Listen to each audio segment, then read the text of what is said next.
Dame's impact was on the Dipset? Dame's impact on the Dipset was nothing. This is the story of how a childhood friendship between two Harlem legends turned into one of hip-hop's most bitter and personal feuds. Jim Jones and Dame Dash knew each other since they were kids, built businesses together, and then had a falling out so ugly that it allegedly ended with Jones bringing a group of guys to jump Dame at his own art gallery.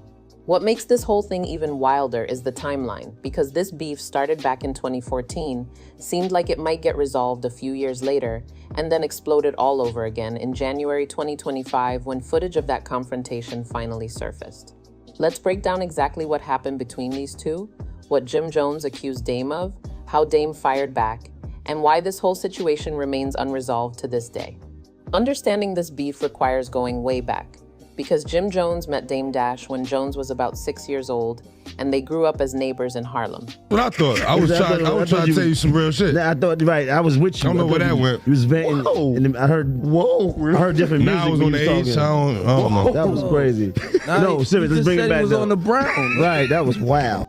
Dame was already known in the neighborhood as one of the bosses alongside Biggs Burke, which meant this isn't some industry relationship that went sour between strangers. These two have known each other for decades. Jim Jones, whose real name is Joseph Guillermo Jones II, came into the world on July 15, 1976, in the Bronx, but grew up in Harlem's Taft Houses project, a neighborhood he's described as the gutter within the gutter. His grandmother raised him for most of his childhood, and when Jones turned 13, he met Cameron for the first time. Back in 1997, Jones co-founded the Diplomats, also known as Dipset, alongside Cameron. And that's where things get interesting, because Jones wasn't even rapping at first. Cameron used him as a hype man, road manager, and security before Jones eventually transitioned into becoming a full artist and co-CEO of Diplomat Records.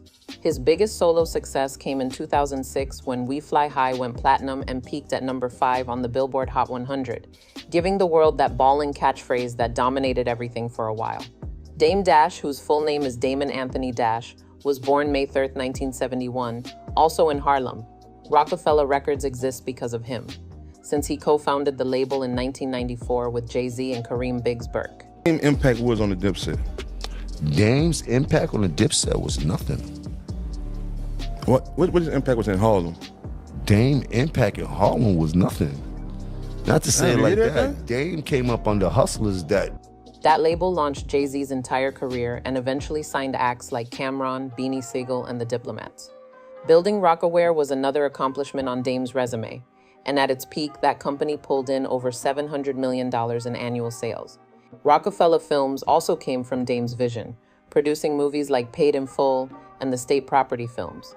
Dipset's signing to RocAFella in 2001 and 2002 happened through Dame's relationship with Cameron, and that's when things really took off.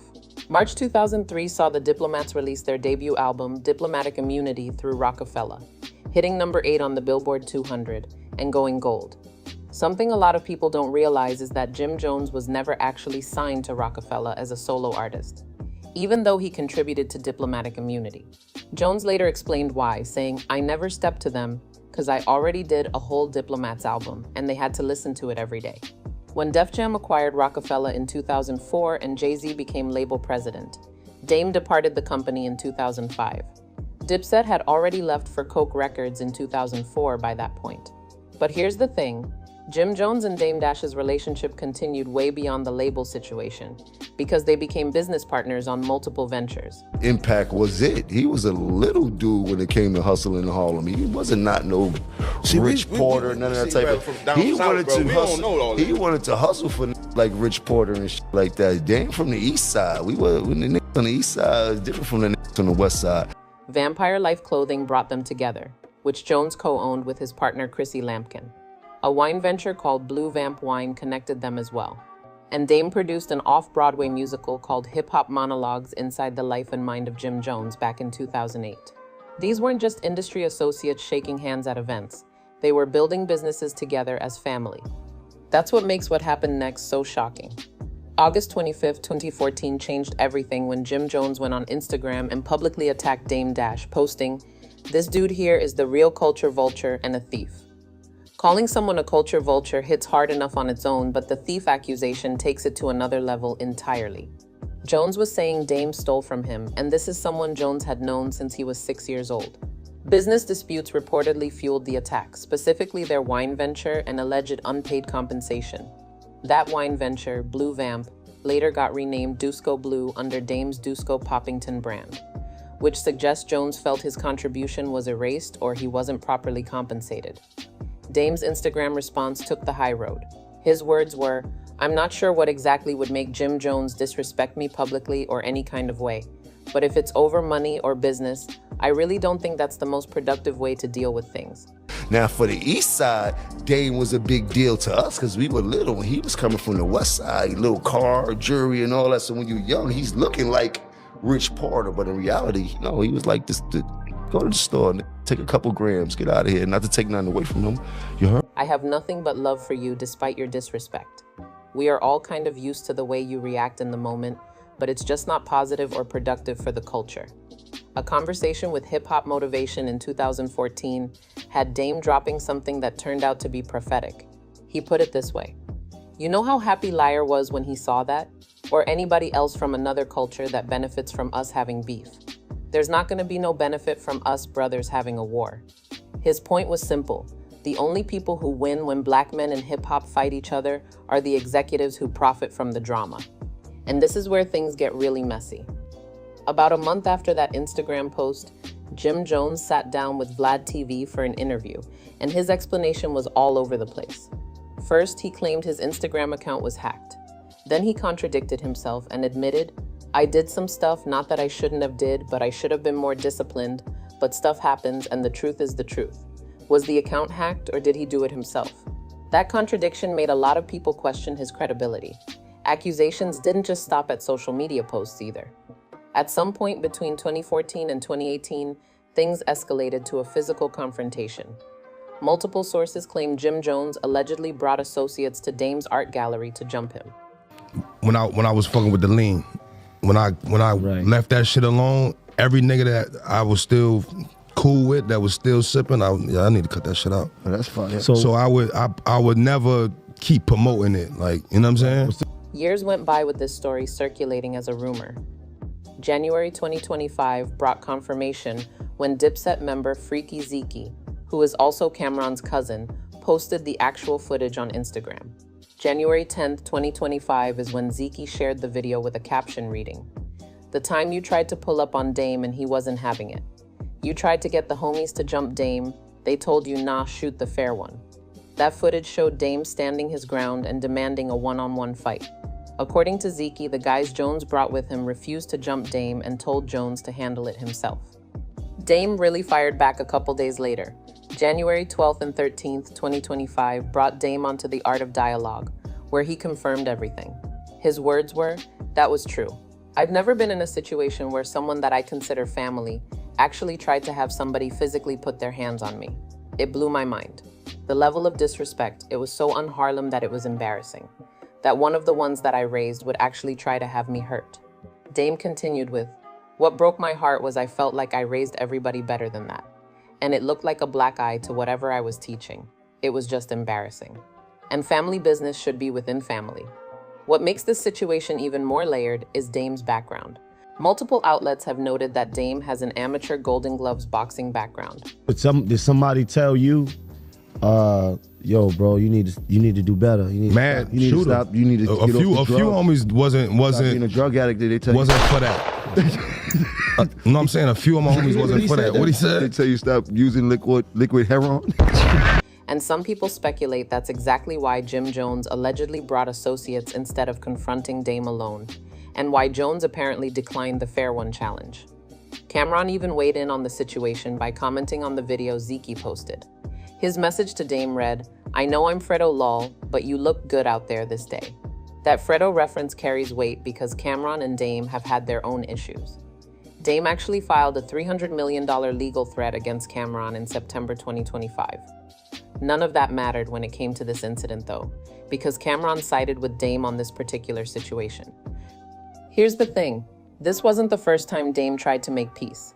February 11th, 2019 brought apology videos from Dame on Instagram to multiple people, including Jim Jones. Dame's words were, "I called Jim Jones today like I miss him. I don't know if y'all know, but I miss him. As a brother, I love his family. I want him to be happy. An appearance on Mike Tyson's Hotboxing podcast in January 2020 had Dame confirming that his reconciliation attempts with Jones had failed. Dame tried to fix things multiple times. Jones wasn't interested. Late 2024 and early 2025 brought the beef roaring back to life, and 50 Cent of all people served as the catalyst. December 2024 saw 50 Cent appear on Cameron's show Talk with Flea and discuss Jim Jones, which stirred up old tensions. January 6, 2025 had Jim Jones appearing on Justin LeBoy's Respectfully podcast. No, That was crazy. I said liquid. Like they call. But he wasn't on. Okay, he they was call on lean liquid heroin. Okay, got it. But it's the expensive heroin. Understood, 100%. But listen, It's for the youth, man. Where he criticized Cameron. That's when Freaky Zeke decided to post that old confrontation footage a few days later. A diss track called Jomo dropped from Jones on January 31st, 2025, produced by Static Selecta. His lyrics included, "Them dudes taught me how to rap and I went platinum. They didn't think when I started rapping that I would lap them."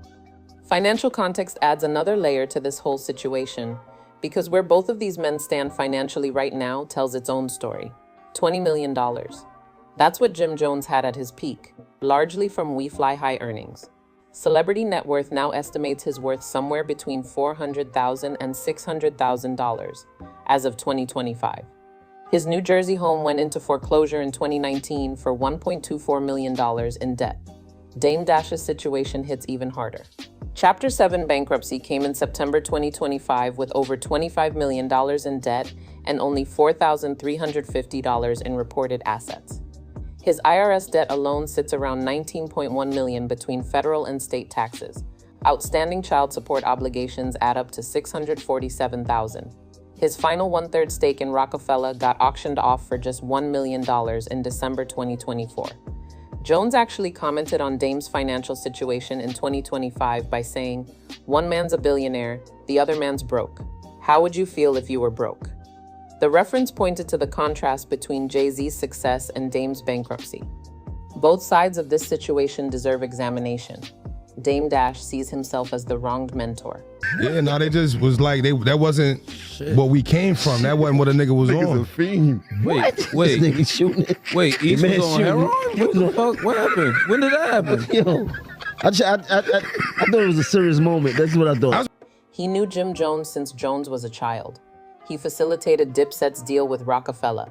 He went into business with Jones on multiple ventures. Jones then publicly called him a thief and a culture vulture, and allegedly tried to have him jumped. Dame has repeatedly emphasized how un-Harlem that behavior was, saying he raised Jones better than that. Jim Jones's perspective centers on Dame being a thief who didn't properly compensate him. His accusations suggest he felt Dame profited unfairly from their business arrangements, specifically around the wine venture. The problem with his position is that Jones has never publicly detailed the specific allegations.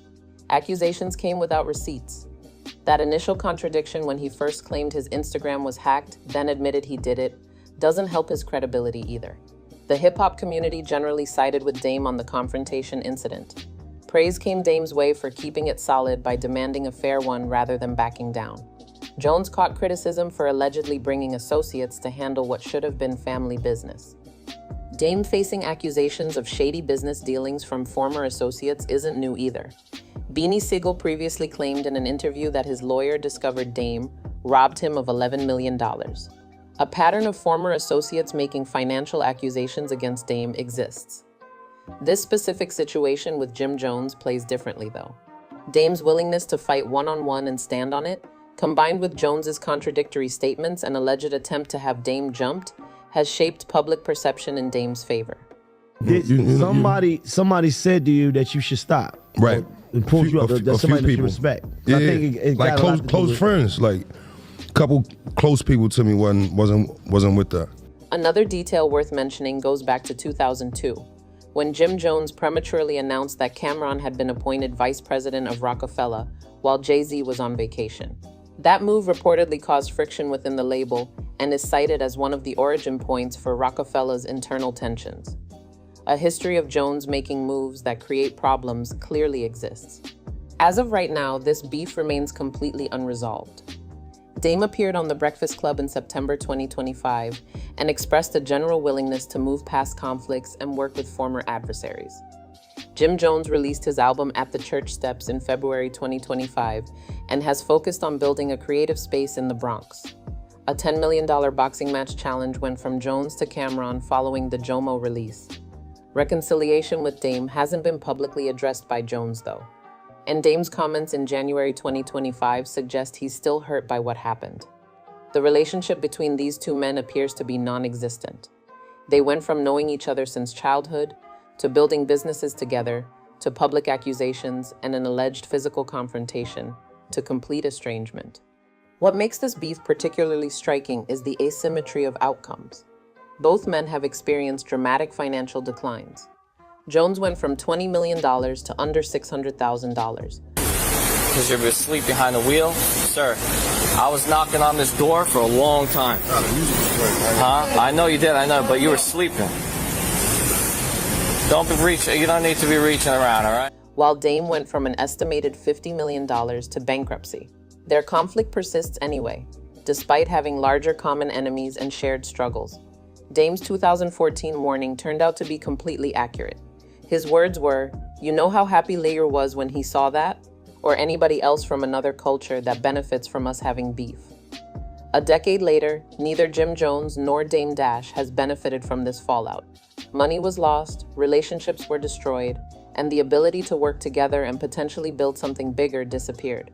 The saddest part is that Dame has tried to reconcile multiple times. A phone call went to Jones in 2019. Public apologies went up on Instagram.